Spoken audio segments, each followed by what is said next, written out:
Good morning, everybody. It's Marcia from Wills and Wonders with Marcia, continuing with our book.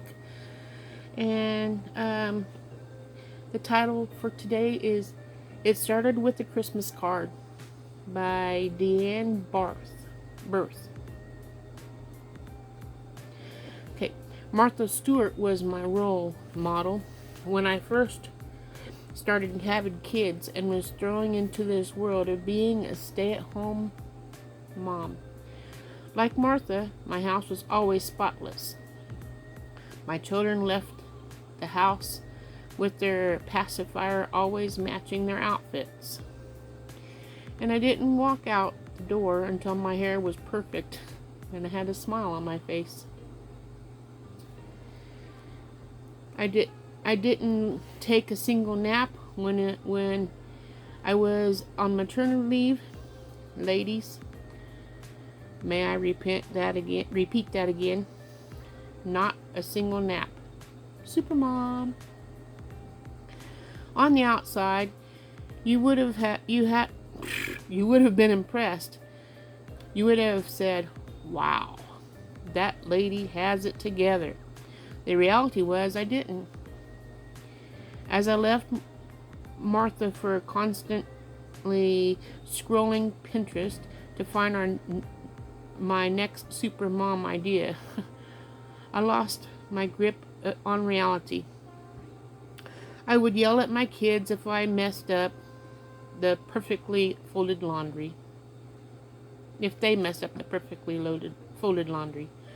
And I would give my husband the evil eye if I saw his dirty clothes in the pile on the floor. Actually, I would just cut him off for a couple weeks. By kid number 5, I couldn't keep By kid number 5, I couldn't keep up anymore, and I was feeling depressed. The Pinterest I can't read today, guys. The Pinterest perfect life had gotten the best of me, and I decided to prioritize. Actually, I had a conscious decision to become lazy.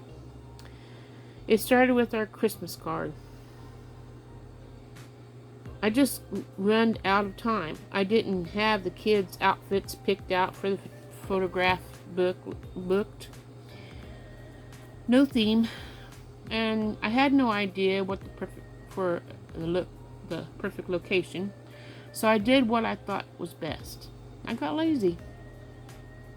I posted a picture of last year's Christmas card on Facebook and said, "Here you go, everybody. Merry Christmas." Here we are from last year. We basically look the same. Feel free to print this bad boy and hang it on your fridge. I was waiting for backlash from friends and family. But the reaction was quite the opposite, and it opened the possibilities of if. What if? What if lazy wasn't all that bad? What if I cashed in the Pinterest perfect life for the life of lazy?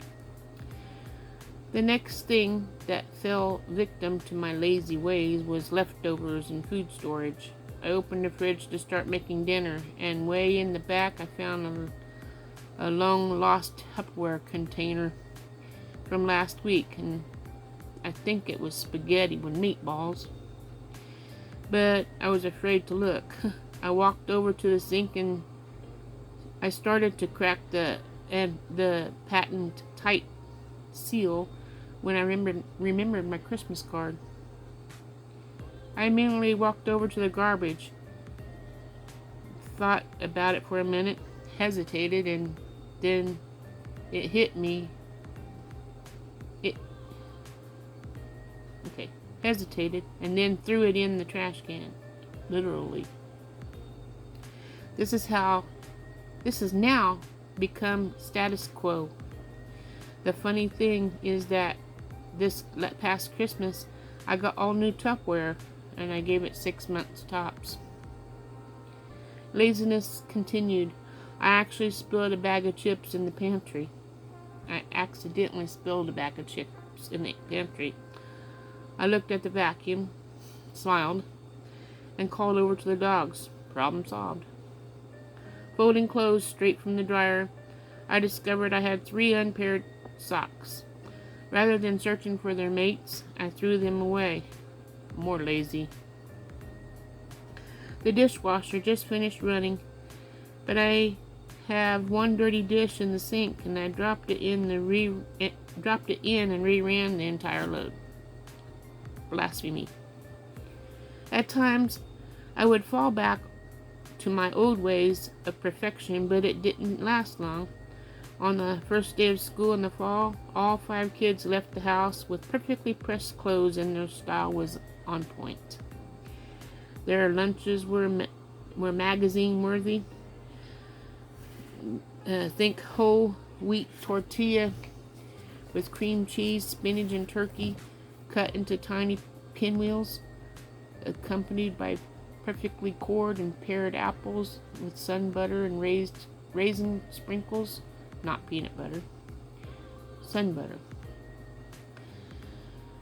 By week 3, they were lucky to get a Ziploc bag of dry cereal thrown on them, so they handed out the door 15 minutes late.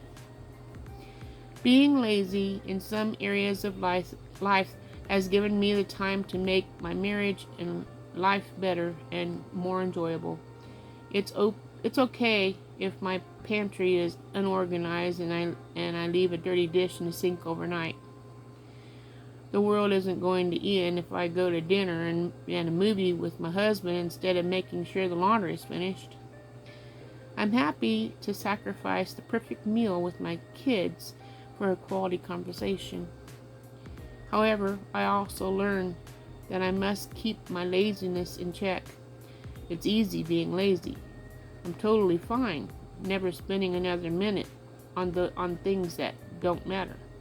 But I always need to be watchful that prioritizing doesn't turn into an excuse to avoid the hard work necessary to reach my potential and be a good example for my 5 kids. To my mentors, Martha and Pinterest, I bid you a fond farewell. I've outgrown you. I'm off to take a nap to prepare for the shit storm that is about to walk through the door at 3:30 p.m. No one likes to be called or categorized as lazy. If you were honest, we all have our moments. Whether it's procrastination or straight up avoidance, we all have things in our life that if we dig in and overcome, will add value and more balance to our life. Sometimes we make a conscious choice that this changes today. Otherwise, life will deliver circumstances that offer very few options other than to dig in.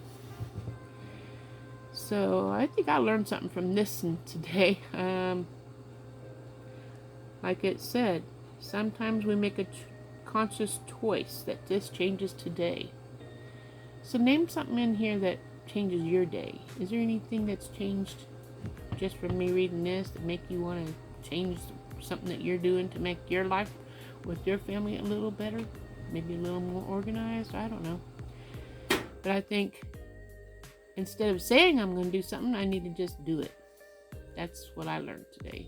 Just do it. Tomorrow, I'm going to be talking about Together by Delray Messer. Please comment your comments about today's topic, and I'll see you guys tomorrow. I hope you have a wonderful day, and don't forget to comment. Smash the like button. Love you guys.